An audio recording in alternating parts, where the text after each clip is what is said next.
Ayan, hi mga mahal, kamusta po kayo? This is me again, your mommy lovely. Kung bago po kayo sa aming channel, please remember to subscribe at pa-like and share na rin po ng video na ito. So for today, ayan, as you can see, medyo pawis-pawisan pa ako dahil mag-grocery po muna tayo today. After po natin mag-grocery ay diretso kaon or susundiin naman po natin sa school si Emmanuel. So medyo late na kasi ay marami pa akong ginawa kanina, but anyways, abot naman po tayo sa oras. So tara, samahan niyo po ako, mag-grocery tayo sa Walter Mart. So kung mapapansin po ninyo, basa pa yung buhok ko. Ayan, so usually po talaga hindi ako nagsusuklay kasi kapag basa pa yung buhok ko, iniintay ko siyang or hinahayaan ko po siya talaga na ma-air dry. So kahit nag-grocery ako, minsan pinupuyod ko lang siya, or kapag naiinitan ako, pinupuyod ko siya, or kapag carry lang naman, hinahayaan ko lang po siya nakalugay ng medyo basa-basa pa. So ayun, tara, samahan niyo po ako at mag-grocery muna tayo.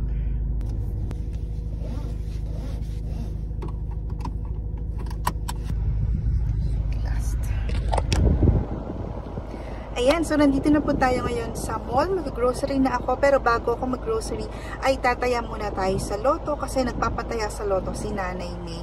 So as you can see, mainit po talaga ang panahon. Meron akong sunshade umbrella na nabili sa TikTok pero hindi ko siya gagamitin. Just for today kasi gusto kong i-test yung tint na pinalagay namin ni Daddy David. Bago siya umalis, gusto kong i-test kung gaano kabilis lalamig yung sasakyan simula nung nagkaroon ng tint, or kung sobrang init pa rin ba nung sasakyan kahit nalagyan na siya ng tint. So I just really want to know the difference. Pero as of now, na nakatambay ako ngayon, nakastop ako ngayon, okay naman siya. Okay naman po yung tint. Kasi before sa Adventure, wala kasi kaming tint doon.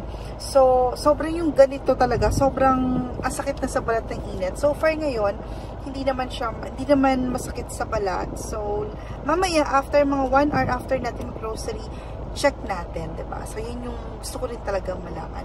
So, syempre, mag-grocery tayo. Kailangan meron akong eco bag. It's a must pagka mag-grocery ka. At syempre, yung bag. So, tara na! Ayan, so nasa loob na nga po tayo ng mall, and syempre yung buhok ko medyo basa pa, kaya medyo sinusuklay-suklay natin siya ng kamay. And ngayon, palabas po muna tayo ng mall kasi ay tataya muna tayo sa Lotto. So syempre kailangan nating tumaya sa Lotto dahil malay natin maka-jackpot tayo, 'di ba? So after ko nga po tumaya sa Lotto, ay balik na naman tayo sa loob at tayo nga ay mag-grocery na. Ayan. So, nandito na nga po tayo sa Walter Mart. Hindi po ito promotion ha. Sadyang dito lang po talaga ako nag-grocery. Kasi gusto ko dito, marami akong choices sa lahat ng mga kailangan ko.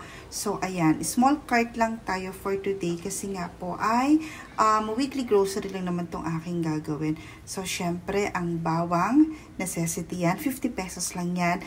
Tulad din ng sibuyas, 50 pesos lang din yan. So, ito madami yan pero masyadong maliliit. So, ayokong maggayat ng maggayat. Kaya dun tayo sa apatan for 50 pesos lang din yan. Even ang talong ha. Even ang talong, 50 pesos lang din yan. And also, favorite ng mga chikiting ang Yakult. So, parang in a week, 4 na balot ng Yakult ang binibili ko to every grocery. And syempre, murang-mura din po ang kanilang bell pepper. Ayan, magkano lang yan, 2 pirasong bell pepper. So, kumuha din po ako niyan. And syempre, kalabasa. Every week, nagluluto rin po ako ng kalabasa. And ito, again, hindi to promotion ha. Wala na lang kaming hotdog sa bahay, kaya kukuha po tayo ng hotdog pang baon-baon din ng mga chikiting. And syempre, ang favorite ni Emmanuel, ang tocino.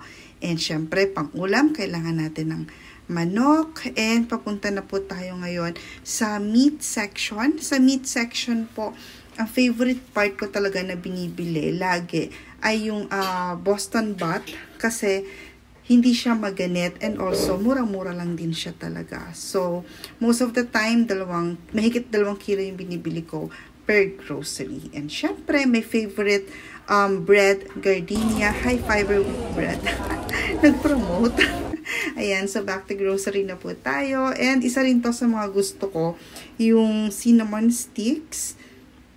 Del Monte ketchup, ayan, para sa mga chikiting yan. Suka, wala nang marka pinya na suka, kaya silver swan tayo. Asukal, ayan. So, yan po yung mga daily essentials lang din naman, yung mga binibili ko po. And ayan, automatic yung mga snacks ng mga bata kasi ay naubusan na sila ng snacks. So, madalas silang gutom, especially kapag kagabi. And yan, cream o, medyo nag-crave ako sa cream o. So, after nga po mag-grocery, ay balik na tayo sa sasakyan. Yan ang aking magic palanggana. But yeah, nilagay ko na yung mga frozen para if ever na tumagas, ay hindi siya dadiretso sa mating natin sa sasakyan.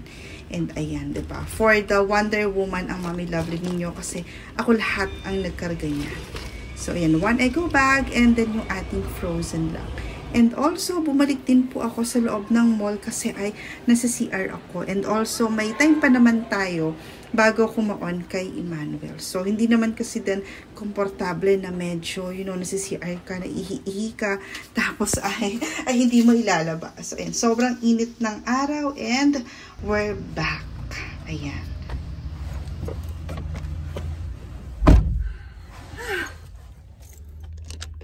Sa labas.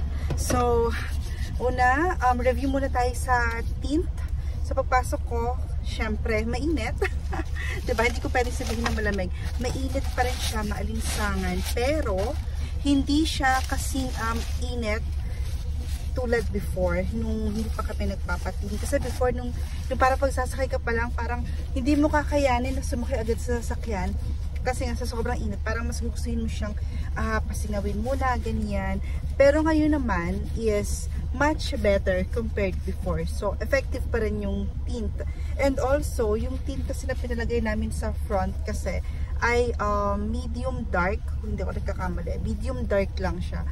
Ayan. So, okay pa rin siya. Pero I think pag nag-summer season, kahit na nakatint kami, ay magagamit ko pa rin yung sunshade umbrella na nabili ko sa TikTok. At least, may dagdag protection tayo, diba? Laban sa init. So, binuksan ko lang konti yung mga bintana para medyo makalabas, makasingaw-singaw. So, pwede na yan. Okay na yan. And also, bumalik ako kanina, diba? Sa loob. Kasi nag-CR ako. Tapos, natakam ako sa Julie's. Julie's Bake Shop. Nakita ko kasi meron silang munggo na tinapay. Yung may asukal. So, yun. Natakam ako sa kanya. Pakita ko sa inyo. Tapos, meron din sila ng itong mahaba. Itong mahaba, ito yung may cheese daw sa loob. Tapos, ito. Ayan. Ayan. So, meron pa akong ilang minutes bago kumaon kay Emmanuel. So, kakain muna ako ng donut. Ayan, ng donut. And hanggang dito na lang po muna natin ang ating vlog. Abangan po ninyo ang mga susunod po natin ng mga daily short videos po na i-upload. And also, ang susunod po natin na vlog. Till our next video, mga mahal. Ingat po tayo lagi. God bless.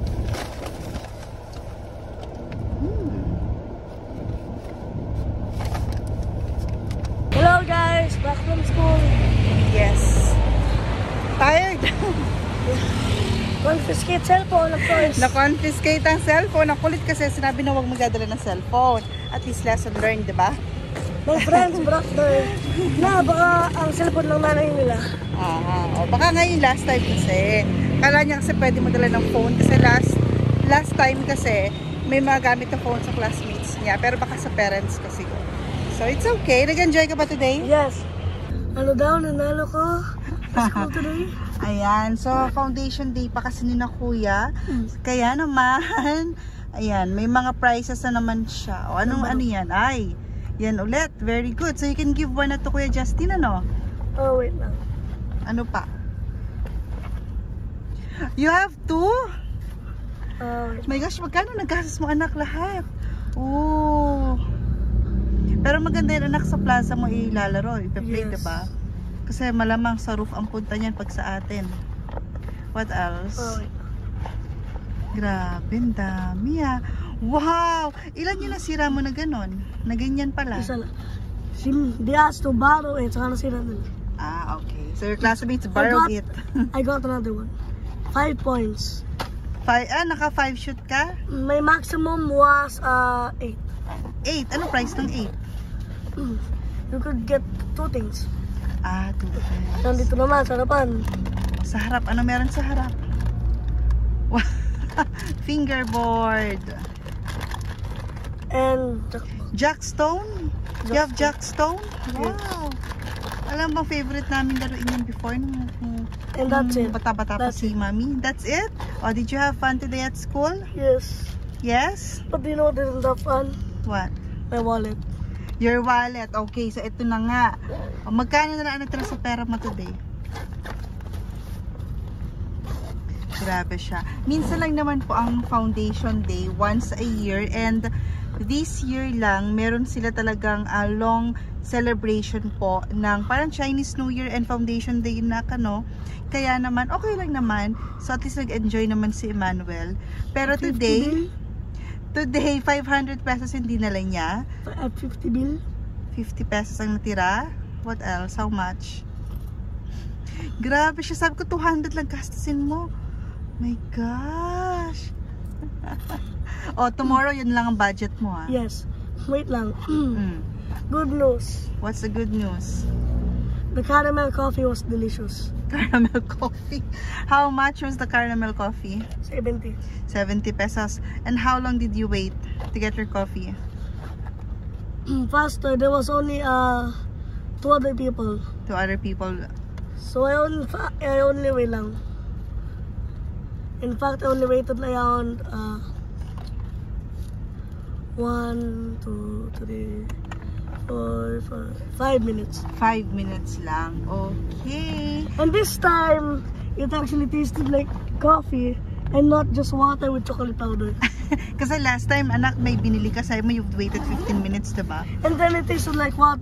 And when I look at it, I realized what's inside is water, ice, chocolate powder. That's it, right? That's it. Okay, so that's it lang po muna for today's vlog, mga mahal. See you po again. And again, nag-enjoy naman si Emmanuel, diba? Yes. Minsan lang